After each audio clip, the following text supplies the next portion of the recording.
إن الحمد لله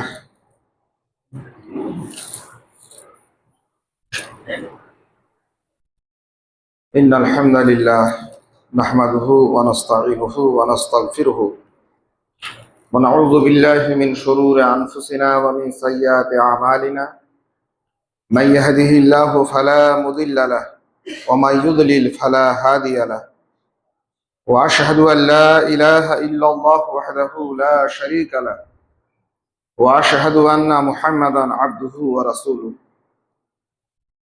أما بعد فإن خير الحديث كتاب الله وخير الهدي هدي محمد صلى الله عليه وآله وسلم وشر الأمور محدثاتها وكل محدثة بدعة وكل بدعة ضلالة وكل ضلالة في النار أعوذ بالله من الشيطان الرجيم بسم الله الرحمن الرحيم يا أيها الذين آمنوا اتقوا الله حق تقاته ولا تموتن إلا وأنتم مسلمون يا أيها الناس اتقوا ربكم الذي خلقكم من نفس واحدة وخلق منها زوجها وبط منهما رجالا كثيرا ونساء واتقوا الله الذي تساءلون به والأرحام إن الله كان عليكم رقيبا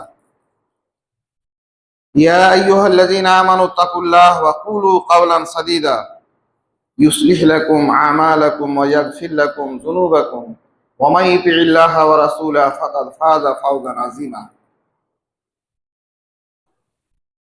সম্মানিত উপস্থিতি, মহান আল্লাহ আমাদের প্রতি অনেক অনুগ্রহ করেছেন। তার ঘরে তার ফরজ ইবাদত সম্পন্ন করার উদ্দেশ্যে একত্রিত করেছেন। এটি আমাদের প্রতি তার সবিশেষ অনুগ্রহ। সেই মহান রবের অসংখ্য কৃতজ্ঞতা, তার হামদ শুকর আন্তরিকভাবে আমরা জ্ঞাপন করি। আলহামদুলিল্লাহ। অনেক দরুদ সালাম বিবর্ষিত হোক নবী মুহাম্মদুর রাসূলুল্লাহ সাল্লাল্লাহু আলাইহি সাল্লামের উপর, যিনি অন্যান্য নবী রাসূলদের মতোই আমাদেরকে শিখিয়েছেন আমাদের মহান প্রতিপালক, আমাদের রব আল্লাহকে প্রকৃত অর্থে চেনা, তার সন্তুষ্টি অর্জন করা, তার বিবিধ নিয়ামতগুলির শুকর কৃতজ্ঞতা জ্ঞাপন করা, মানুষের জন্য যা কিছু কল্যাণ তা রপ্ত করা এবং অন্য মানুষের কাছে পৌঁছানো, সবিস্তারে আমাদের কাছে যিনি রেখে গেছেন সেই নবী মুহাম্মদুর রাসূলুল্লাহ সাল্লাল্লাহু আলাইহি সাল্লামের উপর অসংখ্য দরুদ সালাম বিবর্ষিত হোক। আল্লাহুম্মা সাল্লি আলাইহি আল্লাহুম্মা বারিক আলাইহি। আলহামদুলিল্লাহ, জুমার খুতবা একটি গুরুত্বপূর্ণ জায়গা, যেখানে আমরা কিছু কথা বলি, কিছু কথা শুনি। এগুলি শুনে আমাদেরকে উপকৃত হওয়ার জন্য মনোযোগী হতে হবে এবং আল্লাহর কাছে সাহায্য চাইতে হবে, যাতে করে এ থেকে আমরা ইসলাহ নিতে পারি, ইসলাহ হতে পারি, সংশোধনের পথে আমাদের জীবন যেন আলোকিত হয়। আল্লাহ সুবহানাহু ওয়া তাআলা আমাদের এই সার্বিক প্রচেষ্টাকে কবুল করুন, আল্লাহুম্মা আমিন। একটি বিশেষ কথা, সেটি হচ্ছে মানুষ, আমরা এমন একটা সৃষ্টি আল্লাহর, যে ক্রমশ সফলতার দিকে এগোতে চায়। পৃথিবীতে আর অন্যান্য প্রাণী আছে, 200 বছর আগে বাবুই পাখি যেমন করে বাসা বুনতো তেমনি করে বাসাটা বনে, কোনো ভেরিয়েশন নেই, নতুন করে যে আবার অন্য কিছু করবে এরকম ব্যাপারটা নেই। উই পোকা 2000 বছর আগে থেকে যে ঢিবি তৈরি করে বাস করে, ওই ঢিবি আজও করে, ওর ঢিবির কোনো পরিবর্তন হয়নি। মানুষ এমনটা নয়। 200 বছর আগে আমি যে বাড়িটা, আমার বাপদাদারা যে এরকম বাস করতো, ক্রমশ মানুষ সফলতার দিকে ধাবিত হয়। মানুষ ক্রমশ চায় জীবনের সর্বাঙ্গীন সফলতাকে অর্জন করতে। এটা মানুষের ভেতরে একটা তাগিদ আল্লাহ দিয়েছে। আমি যেটা বলবো, আজকে আলোচনা করবো আমরা, সেটা হচ্ছে মানুষের সর্বোচ্চ সফলতা, সার্থকতা কি, এবং সেই সঙ্গে মানুষের সবচেয়ে বড় ব্যর্থতা, সবচেয়ে বড় অপারগতা, সবচেয়ে বড় বিপর্যয়, সেটাই বা কি, সে থেকে কি করে বাঁচবো, সর্বোচ্চ সফলতা কি করে পাবো, ইনশাআল্লাহ তাআলা আজিজ আলোচনা করার চেষ্টা করব।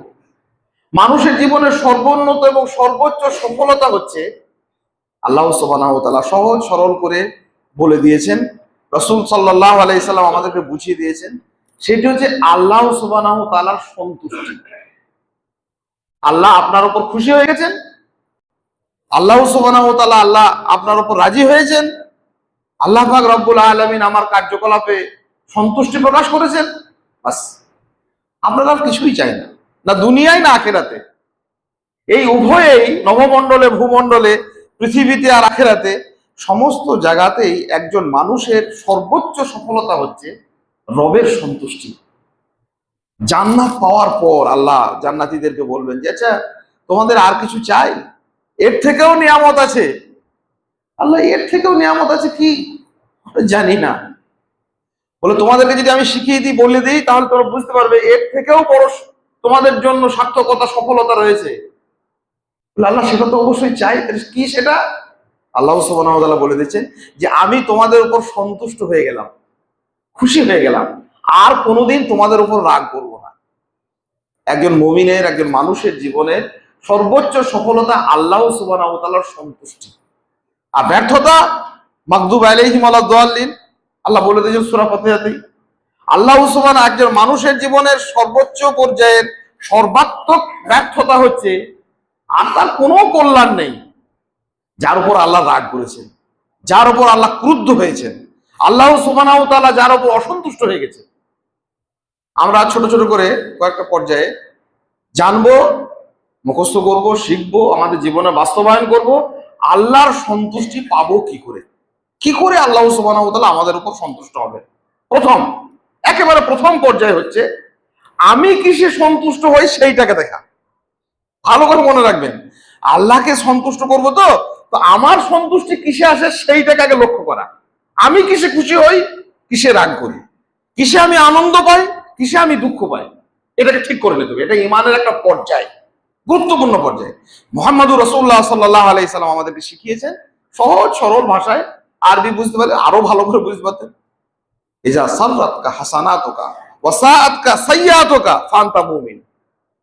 যখন দেখবে তুমি যে কোনো ভালো কাজ তোমাকে আনন্দ দেয়, মন্দ কাজ তোমাকে ব্যথিত করে, তখন তুমি জানবে যে তুমি মুমিন, তোমার ঈমান আছে। আল্লাহর সন্তুষ্টি অর্জনের জন্য প্রথম পদক্ষেপ হচ্ছে নিজের সন্তুষ্টিটা প্রকাশ করা, নিজের সন্তুষ্টিটা আমি কিসে খুশি হই এটাকে ঠিক করা।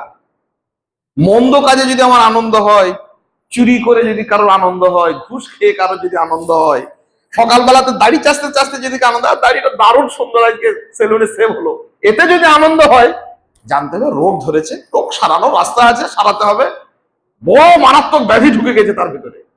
আল্লাহ সন্তুষ্টি অর্জনের কোনো রাস্তা নাই, ও নিজেই তো ভয়ঙ্কর পথে পা বাড়িয়েছে। হারাম খেয়ে যদি কারোর আনন্দ হয়, বেপর্দা মানুষ ঘুরে বেড়াচ্ছে, মহিলা পুরুষ পরনারীর দিকে তাকাচ্ছে, পরপুরুষের দিকে তাকিয়ে থাকছে, আর এতে সে আনন্দ পাচ্ছে, অপচয় করে আনন্দ পাচ্ছে, অন্যায় কাজে অর্থ ব্যয় করে আনন্দ পাচ্ছে। সূত্রটা মনে রাখবেন শুধু ছোট্ট করে, এজা সাররাতকা হাসানাতুকা ওয়া সাআতকা সাইয়্যাতুকা ফাআনতা মুমিন। যখন দেখবে তুমি যে ভালো কাজ তোমাকে আনন্দ দেয়, মন্দ কাজ তোমাকে ব্যথিত করে, তখন তুমি মুমিন। আর এটা আল্লাহ সুবহানাহু ওয়া তাআলার সন্তুষ্টির প্রথম পর্যায়। এটা এটা এমনি এমনি আসে না, এটা অভ্যাসে পরিণত করতে হবে যে আমি ভালো কাজে আনন্দ পাবো, সালাত আদায় করে যেন আনন্দ পাই, 5 টাকা দান করলাম, কোথাও আনন্দ পেলাম, ওষুধ দিলাম, যাকাত দিলাম, ফেতরা দিলাম, সহিহ সুন্নাহ মোতাবেক আমল করলাম, শিরক বেদাতকে পরিত্যাগ করে তৌহিদের পথ ধরলাম, বাড়িতে শালীনতা ফিরে নিয়ে এলাম, বেগানা বেপর্দা বেহায়া জায়গা থেকে আমি শ্লীলতার পথে, শালীনতার পথে পা বাড়ালাম। এটাতে যেন আনন্দ হয়, মুখ বেজার যেন না হয়, দান করে যেন মুখটা গোমরা না হয়ে যায়, নামাজ পড়ার পর বেরোনো পরে এতক্ষণ ধরে বেকার বকবো, কি শুনলাম খামটাতে ওইরকম বলে যাচ্ছে, এরকমটা না হয়। এরকম হলে জানতে হবে আমাকে সারাতে হবে, এরকম জানলে জানতে হবে আমার হৃদয়ে ব্যাধি ঢুকেছে, মারাত্মক রোগ, কর্কট রোগে আক্রান্ত আমি, এই রোগ আমাকে তখন সারানোর জন্য ভালো রকমের ব্যবস্থা নিতে হবে, দ্রুত গতিতে চিকিৎসার প্রয়োজন আছে। তাহলে সূত্রটা হচ্ছে কি, আল্লাহর সন্তুষ্টির জন্য, রবের সন্তুষ্টির জন্য প্রথম পদক্ষেপ হচ্ছে আমি কিসে সন্তুষ্টি হই আর কিসে রাগ করি, কিসে আমার দুঃখ হয়, এটাকে ঠিক করা। আর মন্দ কাজ তত ক্ষুদ্র হোক, সামান্য হোক, এতটুকু হোক আর এত বড় হোক, যাই হোক, সে কাজে আমাকে কষ্ট পেতে হবে। হয়ে যায়, মন্দ কাজ যে হবে না কারো তা নয়, ভুল হয়ে গেলে তাতে ব্যথিত হতে হবে। এটা হচ্ছে প্রথম পর্যায়ে। আল্লাহ আমাদেরকে এর উপর আমল করার তৌফিক দিন, আল্লাহুম্মা আমিন। দ্বিতীয় পর্যায়ে হচ্ছে মানুষের সন্তুষ্টি, দুটো সন্তুষ্টি, আল্লাহর সন্তুষ্টির জন্য মানুষের সন্তুষ্টি যেন অপেক্ষা না করি। সারা পৃথিবীর মানুষ এই রোগে আমরা সবাই আক্রান্ত। আমরা সব কাজ করি, ভালো কাজও করি না তা নয়, সবসময় দেখি লোকে কি বলবে, লোকে খুশি হবে কিনা। আর আমাদেরকে আল্লাহ রসুল সাল্লাল্লাহু আলাইহি সাল্লাম শিখে গেলেন কে কি বলছে, কে কি বুঝছে, ওসব কথার কথা নয়। তুমি যেটা করবে শুধুমাত্র আল্লাহর সন্তুষ্টির জন্য করো। তার জন্য মানুষের সন্তুষ্টিকে উপেক্ষা করা আল্লাহর সন্তুষ্টির অপেক্ষায়। রাসূল সাল্লাল্লাহু আলাইহি ওয়াসাল্লামের ভাষাতেই বলি, নবী সাল্লাল্লাহু আলাইহি ওয়াসাল্লাম আমাদের শিখিয়েছেন, মানিল তামাসা রিদা আল্লাহ বিসাখাতিন নাস। মানুষের অসন্তুষ্টিকে উপেক্ষা করে যে লোক আল্লাহর সন্তুষ্টি কামনা করে। লোকে রাগ করছে, রাগ করুক, আমি তাওহীদ মোতাবেক আমল করছি, লোকে অন্যরকম বলছে বলুক, আমি দাঁড়িয়ে রেখেছি তার জন্য লোকে আপত্তি করছে করুক, সমাজের লোক বেপর্দানসীন অবস্থায় আমাদের জীবনযাপন কাটছে, মায়েরা বোনেরা আমাদের হিজাব পড়ছে, অন্য লোক ঠাট্টা করছে, করুক। মানুষের অসন্তুষ্টিকে উপেক্ষা করে যারা আল্লাহর সন্তুষ্টি কামনা করে, আল্লাহ সুবহানাহু ওয়া তাআলা বলেন রাদিয়াল্লাহু আনহু, আল্লাহ তার উপর খুশি হয়ে যান, আল্লাহ তার উপর সন্তুষ্ট হন। ওয়ারদানহুন নাস, আর মানুষকেও তার প্রতি সন্তুষ্ট করেন। আপনি মনে করবেন যে আল্লাহর সন্তুষ্টি পাচ্ছি, লোকে রাগ করছে না, লোকে কতক্ষণ রাগ করবে? লোকে জানবে ভেতরে ভেতরে যে না লোকটা ভালো। লোকের মনের প্রাণে আল্লাহ সুবহানাহু ওয়া তাআলা জাগিয়ে দেবেন ভালো লোকদের, যে না মানুষটি ভালো আমল করছে, সৎ আমল করছে, হালাল রুজি খাচ্ছে, 5 ওয়াক্তের সালাত ফরজ ইবাদত করছে, হারাম খায় না। তাহলে কি করতে হবে আল্লাহ সন্তুষ্টির জন্য? মানুষের সন্তুষ্টিকে কি করা? উপেক্ষা করা। মানুষের সন্তুষ্টিকে বদলে আল্লাহর সন্তুষ্টি যে কামনা করে প্রত্যেকটা কাজে, দান করতে গিয়ে, সাদকা করতে গিয়ে, ইবাদত করতে গিয়ে, লোকে কি বলছে না বলছে সব কথা নয়, একটা সহিহ সুন্নাহ মোতাবেক আমল করতে গিয়ে অনেক মানুষ এই আমলটি করেন, আমি করতে গেলাম, লোকে রেগে গেল, এই নতুন নতুন আমল রাখুক, কতক্ষণ রাখবে? আল্লাহ বলছেন নিজে যে আমি তো তার উপর খুশি হই, তার সঙ্গে সঙ্গে মানুষকেও তার উপর সন্তুষ্ট করে দিই। মানিল তামাসা রিজান নাস, আর যে লোক মানুষের সন্তুষ্টি খোঁজে, আল্লাহর সন্তুষ্টিকে উপেক্ষা করে মানুষের সন্তুষ্টি খুঁজে বেড়ায়, আল্লাহ সুবহানাহু ওয়া তাআলা বলছেন সাকাতাল্লাহু আনহু, আল্লাহ সুবহানাহু ওয়া তাআলা শুধু ক্রুদ্ধ তার উপর হন, আল্লাহ তার উপরে রাগ করেন, আল্লাহ সুবহানাহু ওয়া তাআলা অসন্তুষ্ট হন, ওয়াসখাতান নাস আনহুম নাস, এবং মানুষকেও তার উপর রাগান্বিত করবেন। আল্লাহর সন্তুষ্টিকে উপেক্ষা করে, আল্লাহর সন্তুষ্টি কামনা না করে যারা মানুষকে সন্তুষ্ট করতে গিয়ে কি করেছে? চোরাচালান কারবারি করেছে, ডাকাতি করেছে, চুরি করেছে, দেশের সম্পদ লুটতরাজ করেছে, মানুষ তার উপর খুশি হয়েছে? ভালো করে ভেবেচিন্তে দেখেন, আল্লাহ তো খুশি হননি, আমরা দেখতে পাচ্ছি না, বুঝতে পারছি না হয়তো, কিন্তু মানুষ কি তার উপর খুশি হয়েছে? মানুষ তাকে চোর বলছে না, মানুষ তাকে ডাকাত বলছে না, মানুষ তাকে মাফিয়া বলছে না, মানুষ তাকে মদখোর বেহায়া বেপর্দা বলছে না, মানুষ তাকে অশ্লীলতা বলছে না, আজও বলছে, কিয়ামত পর্যন্ত বলবে। আল্লাহ বলছেন আমি তার উপর অসন্তুষ্ট, গোটা মানব জাতিকে তার উপর অসন্তুষ্ট করবো। কে ভালো বলছে? ওই ভয়ে ভয়ে কোন রকম বলে, হয়তো কোন রকম চাপে পড়ে, কিন্তু মানুষের হৃদয়ে তার ভালোত্ব কোনোদিন স্থান পায়নি। তাহলে কি করতে হবে? দ্বিতীয় পর্যায়ে আল্লাহর সন্তুষ্টিকে প্রাধান্য দেওয়া। এর থেকে বড় নিয়ামত, এর থেকে বড় কল্যাণ, এর থেকে বড় আল্লাহ সুবহানাহু ওয়া তাআলা প্রদত্ত মানুষের সফলতা আর কিছু নেই। মানুষের সন্তুষ্টিকে উপেক্ষা করে আল্লাহর সন্তুষ্টির অপেক্ষা করা। আর একটা মাঝখানে একটা কথা বলে দিই, সেটা হচ্ছে এই মানুষের সন্তুষ্টি যারা চেয়েছি, সবই তো তাই করতে গেছি। সন্তানকে, ছেলে মেয়েকে, পরিবারকে, প্রতিবেশীকে খুশি করতে গিয়ে কি করবো গো? বিয়ে শাদীতে এরকম না করলে লোকে রাগ করছে, এই ধরনের অনুষ্ঠান, আল্লাহর অসন্তুষ্ট হবে, আল্লাহ রাগ করবেন। আল্লাহর রাগটাকে সে উপেক্ষা করছে, আর মানুষের রাগটার প্রতি সে গুরুত্ব দিচ্ছে। এইসব করতে গিয়ে পৃথিবীতে মানুষকে কেউ কি সন্তুষ্ট করতে পেরেছে? পারেনি। যে নিজের ছেলে মেয়েদের কথা ভাবুন, পরিবারের কথা ভাবি, যে পিতা তার সন্তানের জন্য সারা জীবন আল্লাহর সন্তুষ্টিকে উপেক্ষা করলো, নিজের সন্তানকে খুশি করার জন্য সুদ খেলো, ঘুষ খেলো, চুরি চামারি ডাকাতি, মিরাসের মালকে তসরুপ করে নিজের ছেলের নামে লিখে নেওয়া থেকে কত রকমের জালিয়াতি চিটিংবাজি করলো, সেই ছেলেই কি তার উপর সন্তুষ্ট হলো? সারা জীবন বাপকে গাল দিয়ে গেল। দেশকে, সারা দেশ জুড়ে দেখছেন না, বড় বড় শাসকের দল, বড় বড় ক্ষমতাসীন মানুষ, যারা এক শ্রেণীর মানুষকে চোর তৈরি করলো, তাদের পয়সা দেশে চুরি করে গাড়ি বাড়ি করে নিচ্ছে, আবার যার ইশারাতে চুরি করলো তাকেই গাল দিয়ে বেড়াচ্ছে। তার প্রতি অন্তত সন্তুষ্ট হও না। আল্লাহ সুবহানাহু ওয়া তাআলা, হাফেজ ইবনুল কাইয়িম বলেছেন এটা খুব গুরুত্বপূর্ণ কথা, যে সৃষ্টির অলঙ্ঘনীয় বিধান হচ্ছে এটাই, যার সন্তুষ্টির জন্য তুমি আল্লাহর সন্তুষ্টিকে উপেক্ষা করো সে তোমার বড় বিপদের কারণ হয়ে যাবে, সর্বোচ্চ বিপদের সেই কারণ। যুগে যুগে আল্লাহ সুবহানাহু ওয়া তাআলা দেখিয়েছে, ফেরাউন যাদের উপর সন্তুষ্ট হয়েছিল, যাদেরকে খুশি করার জন্য, তারাই তাকে একবার শেষ করেছিল। যাদের উপর ভয় করেছিল, যাদের উপর ভরসা করেছিল, যাদেরকে ভালোবেসেছিল, তারাই তার বিপদের কারণ হয়েছে। হাফেজ ইবনুল কাইয়িম বলেছেন যে যদি তোমরা আল্লাহর সন্তুষ্টিকে উপেক্ষা করে মানুষের সন্তুষ্টি চাও, যার সন্তুষ্টি চাইছো সেই তোমার বিপদের কারণ হয়ে যাবে। যাকে চুরি করার সুযোগ দিল, ডাকাতি করার সুযোগ দিল, যাকে ঘুষ খাইয়ে চাকরি করে দিল, তারাই সে তাকে গাল দিয়ে বেড়াচ্ছে। আল্লাহ তো অসন্তুষ্ট হয়েইছেন, মানুষকেও তার উপর অসন্তুষ্ট করে দিয়েছেন। এটা মনে রাখতে হবে যে আমরা আল্লাহর সন্তুষ্টি চাইবো, শুধুমাত্র আল্লাহরই সন্তুষ্টি চাইবো। আর জনগণের, মানুষের, সন্তানের, প্রিয়জনের কারোর সন্তুষ্টির অপেক্ষা করলে কোনো কাজ নেই।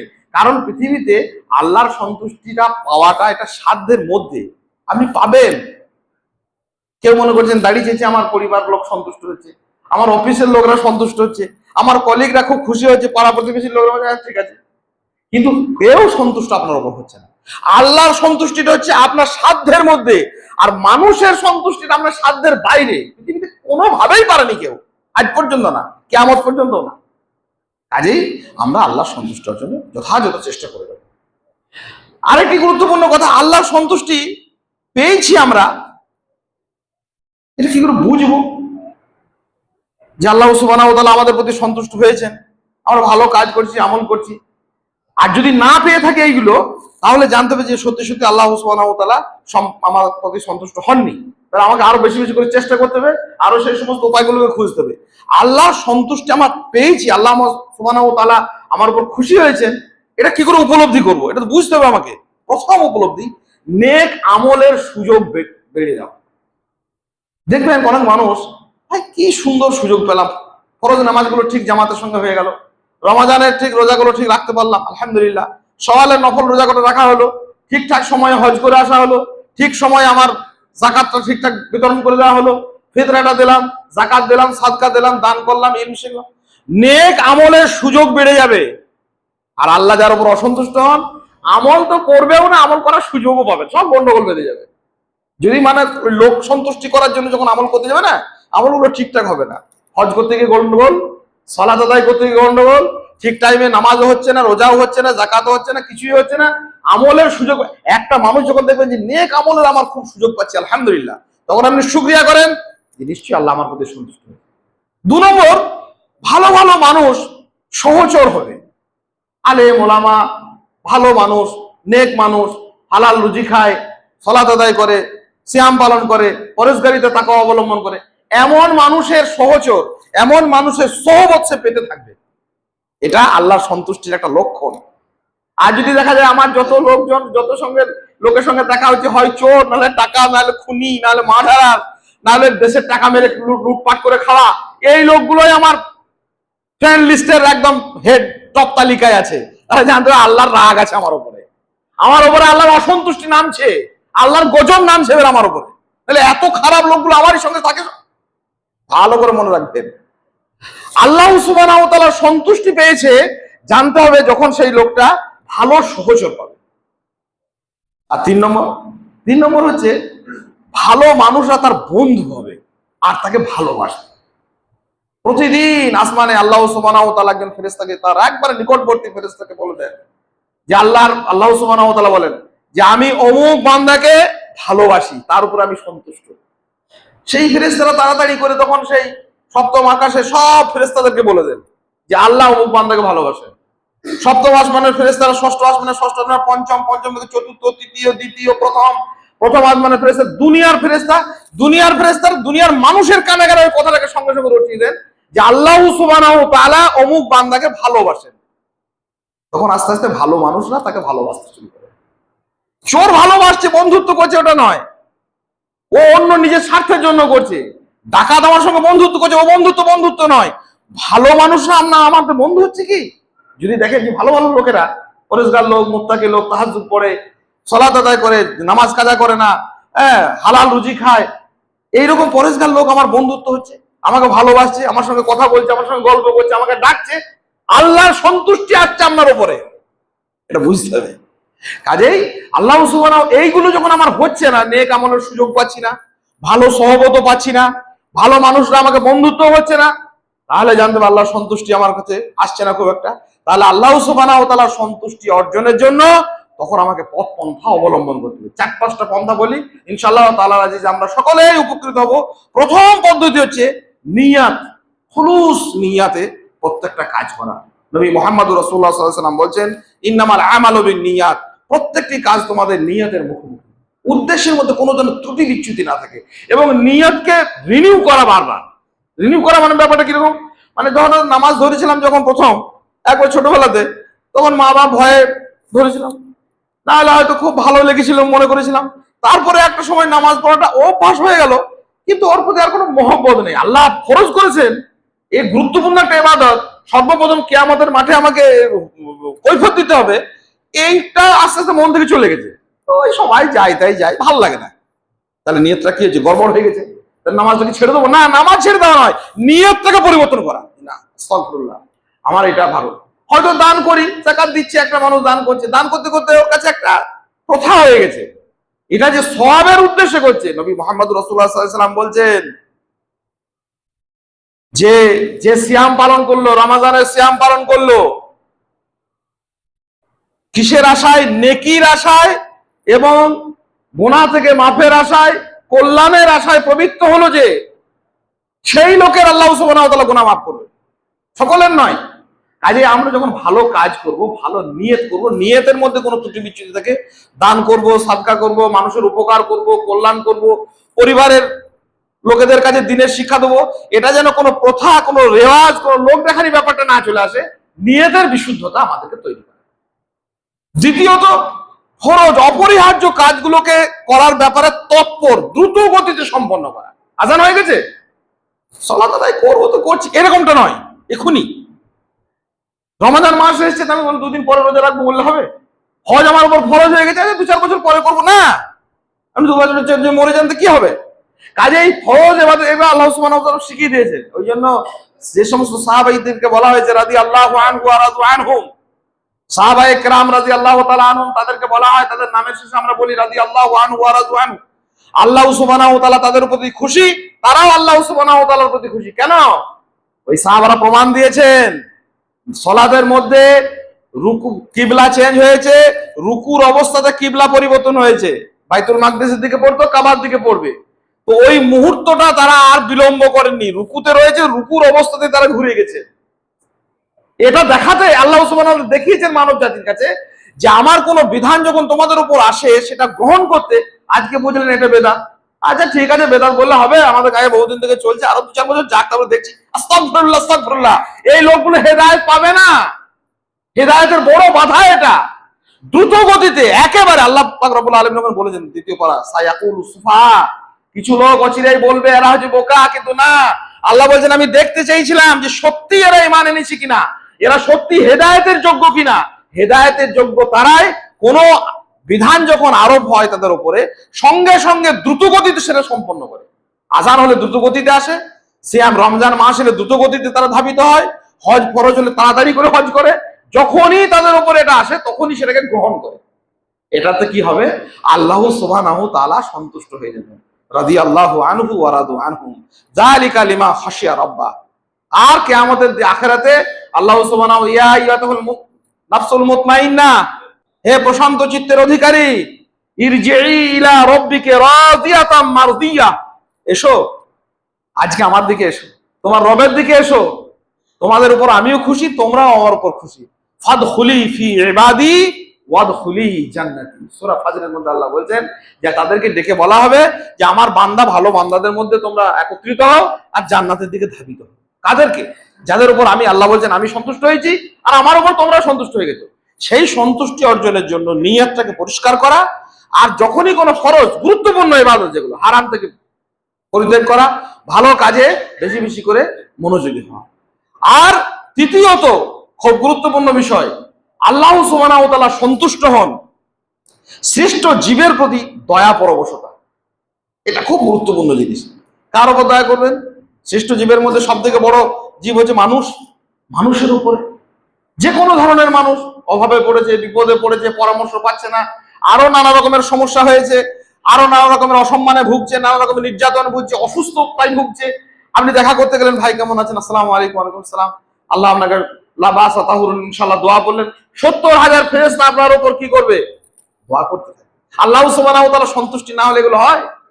এমনকি মানুষ তো দূরের কথা, অন্যান্য পশু পাখি ও ভালো করে মনে রাখবে, হাদিসগুলো আমরা শুনি ভুলে যাই। একটা ইতর প্রাণী কুকুর, ওই কুকুরটাকে পানি পান করেছিল সেই মহিলা। আল্লাহ সুবহানাহু ওয়া তাআলা কি বললেন? আল্লাহ বলছেন, আরে আমার একটা অসহায় প্রাণী, আমার সৃষ্টিত কুকুর হোক, কিন্তু তাকে পানি পান করালো। মেয়েটি যখন দেখলো যে পানি পান করানোর এর কোনো উপায় নেই, নিজের ওড়নাটাকে ছিঁড়ে লম্বা করলো, নিয়ে এসে নিজের মোজাটাকে খুললো, মোজাটাতে বাঁধলো, কুয়োতে ডুবোলো, পানি তুললো, কুকুরটাকে পানি পান করালো। আল্লাহ বলছেন কাদ গুফিরা লাহা, আল্লাহ বলছেন আমি তাকে ক্ষমা করে দিলাম। কিসের জন্য? শ্রেষ্ঠ জীবের প্রতি। আর শ্রেষ্ঠ জীবের মানুষ কি শ্রেষ্ঠ জীব না? মানুষ তো আরো উত্তম। মানুষের প্রতি, অন্যান্য মাখলুকের প্রতি বেশি বেশি ভালোবাসা প্রদান আল্লাহর সন্তুষ্টি অর্জনের খুব গুরুত্বপূর্ণ মাধ্যম। আর 4 নম্বর, মা বাপের সন্তুষ্টি অর্জন করা। পবিত্র কোরআন আল্লাহ সুবহানাহু ওয়া তাআলা নিজের ইবাদতের পরে পরে ওয়াকাদা রাব্বুকা আল্লা তা'বুদু ইল্লা ইয়্যাহু ওয়া বিল ওয়ালিদাইনি ইহসানা ইম্মা ইয়াবলুগান্না ইনদাকাল কিবারা আহাদুহুমা আও কিলাহুমা ফালা তাকুল লাহুমা উফ ওয়া লা তানহারহুমা ওয়া কুল লাহুমা কাওলান কারীমা। তাদের দুজনের মধ্যে একজন অথবা দুজনই যদি বৃদ্ধ অবস্থায় পৌঁছায়, কি করো? ফালা তাকুল লাহুমা উফ, উফ শব্দ তাদের জন্য উচ্চারণ করো না। ওয়া কুল লাহুমা কাওলান কারীমা, ভালো কথা বলো, সম্মানজনক কথা বলো মা বাবা। ওয়াকফিজ লাহুমা জানাহা যুল্লি মিনার রাহমা, তোমার ভালোবাসার বাহু দুটি তাদের জন্য বাড়িয়ে দাও। কাদের জন্য? মা বাপের জন্য। মা বাপ পৃথিবীতে আজকে সর্বাপেক্ষা উপেক্ষিত, অবহেলিত দুটি প্রাণী। কি যন্ত্রণা, কি অসহায়, কি নিদারুণ অবমাননার মধ্যে তারা সারা জীবন জুড়ে যাকে মানুষ করলো, তার কাছে উপেক্ষা আর অবজ্ঞা ছাড়া আর কিছু পেল না। এই ভয়াবহতা যেন না থাকে। আল্লাহ রাসূল সাল্লাল্লাহু আলাইহি সাল্লাম বলেছেন, মা বাপের সন্তুষ্টি আল্লাহর সন্তুষ্টি, মা বাপের অসন্তুষ্টি আল্লাহর অসন্তুষ্টি। খুব সহজ সরল একটা পদ্ধতি। যাদের মা বাপ বেঁচে রয়েছে আর যাদের বেঁচে নাই, তারা কি করবেন? মা বাপের নামে দান করবেন, সাদকা করবেন, বেশি বেশি করে তাদের জন্য দোয়া করবেন। তারা যাদের সঙ্গে ভালো ব্যবহার করতো, মা বাপের যে আত্মীয় স্বজন রয়েছে, খালা রয়েছে, চাচা রয়েছে, তাদের সঙ্গে ভালো ব্যবহার করবেন। এগুলো মা বাপ মরে গেলে তাদের ব্যবস্থা। আর যাদের বেঁচে রয়েছেন, তারা তো একদম বড় নিয়ামত পেয়ে রয়েছেন। আজ থেকে শুরু করবেন যে মা বাপ আমার প্রতি যেন অসন্তুষ্ট না হয়। মা বাপ আমার প্রতি যদি জুলুম করে, তাও স্বীকার, আমি তার প্রতি জুলুম করার জন্য কোনোভাবে আমি তাকে করতে পারি। আল্লাহ পাক রব্বুল আলামিনের কাছে বেশি বেশি দোয়া করি, আল্লাহ সুবহানাহু ওয়া তাআলা আমাদেরকে তার সন্তুষ্টি অর্জনের জন্য। এই সমস্ত কথা আরো নানান পদ্ধতি আছে, গুরুত্বপূর্ণ কয়েকটি বললাম, এগুলিকে অর্জন করার, বাস্তবায়ন করার, অন্য মানুষদেরকে পরামর্শ দেওয়ার আমাদের তৌফিক দিন। আল্লাহুম্মা আমিন। আস্তাগফিরুল্লাহ লি ওয়া লাকুম ওয়া লিসাইরিল মুসলিমিন। আস্তাগফিরুল্লাহ হুয়াল গফুরুর রহিম।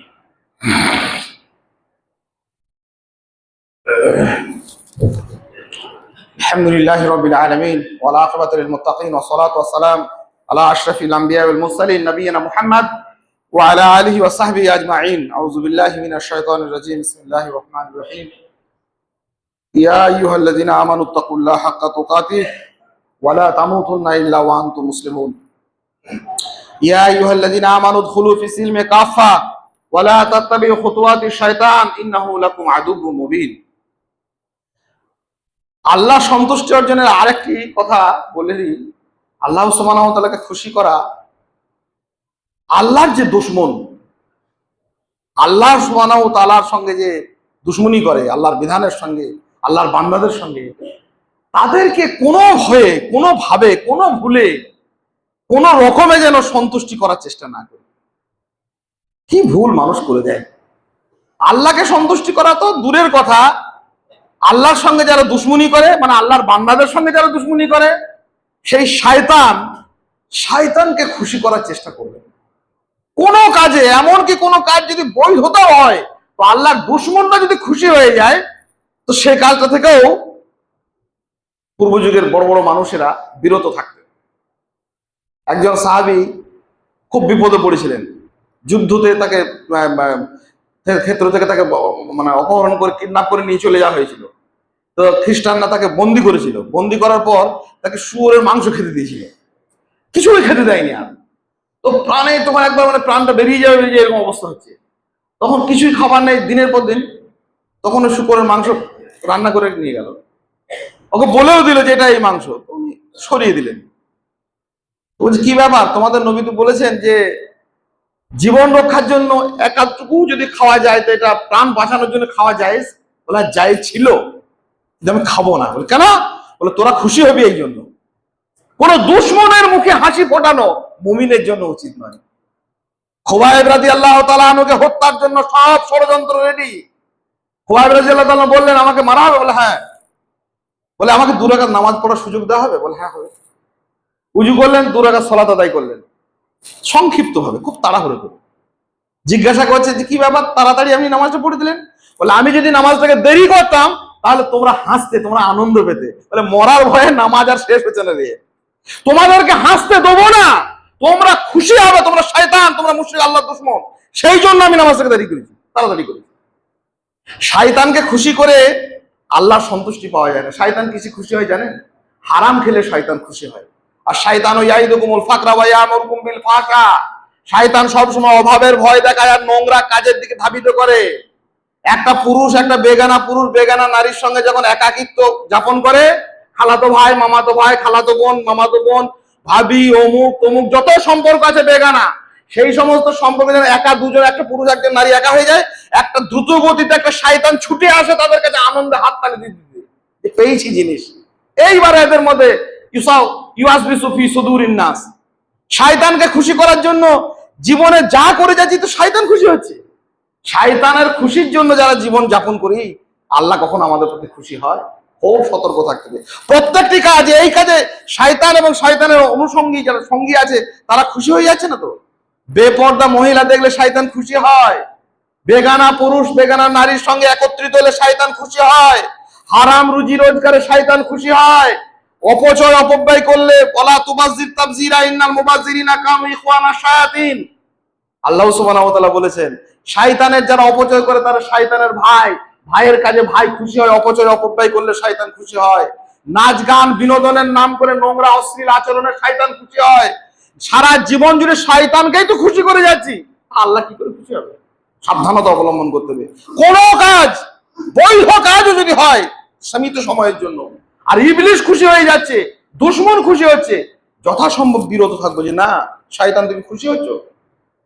আর শয়তান যাতে আল্লাহ সুবহানাহু ওয়া তাআলা যাতে সন্তুষ্ট হন, সেই খুশির কাজগুলো, আল্লাহর খুশির কাজগুলো বেশি বেশি করে করা, ফরজ ইবাদতে মনোযোগী হওয়া, বেশি বেশি করে আল্লাহ সুবহানাহু ওয়া তাআলার জিকির আজকার করা, ভালো মানুষদের সঙ্গে সোহবত জ্ঞাপন করা, ভালো মানুষদের সঙ্গে বন্ধুত্ব স্থাপন করা, মা বাবার সঙ্গে ভালো ব্যবহার করা, সৃষ্ট জীবের প্রতি ভালো আচরণ করা, এগুলো আমরা যেন অভ্যাসে পরিণত করি। আল্লাহ পাক রব্বুল আলামিন আমাদের তৌফিক দিন, আল্লাহুম্মা আমিন, যাতে করে আল্লাহ পরিপূর্ণ সন্তুষ্টি নিয়ে আমরা এই দুনিয়া থেকে যেতে পারি। আল্লাহুম্মা আমিন। যাতে করে ওই আল্লাহ সুবহানাহু ওয়া তাআলা যাদের জন্য বলেছেন রাদিয়াল্লাহু আনহু আনহুম ওয়া রাযু আনহু, আল্লাহ সুবহানাহু ওয়া তাআলা যাদের প্রতি খুশি হয়েছেন আর আল্লাহ প্রতি যারা খুশি হয়েছেন তাদের দলভুক্ত হতে পারি। আল্লাহ আমাদের সেই তৌফিক দিন। আল্লাহুম্মা আমিন। রব্বানা আতিনা ফিদ দুনিয়া হাসানাহ ওয়া ফিল আখিরাতি হাসানাহ ওয়া কিনা আযাবান নার। রব্বানা যালামনা আনফুসানা ওয়া ইল্লাম তাগফির লানা ওয়া তারহামনা লানাকুনান্না মিনাল খাসিরিন। আল্লাহুম্মা ইন্না নাসআলুকাল হুদা ওয়াত তুকা ওয়াল আফাফা ওয়াল গিনা। আল্লাহুম্মা ইন্না নাউযু বিকা মিন কুল্লি বালাইদ দুনিয়া ওয়া আযাবিল আখিরাহ। আল্লাহুম্মা ইন্না নাসআলুকাল আফিয়া ফিদ দুনিয়া ওয়াল আখিরাহ। আল্লাহুম্মা ইন্না নাসআলুকাল আফিয়া ফিদ দুনিয়া ওয়াল আখিরাহ। আস্তাগফিরুল্লাহ লি ওয়া লাকুম ওয়া লিসাইরিল মুসলিমিন ফাস্তাগফিরুহু ইন্নাহু হুয়াল গাফুরুর রহিম।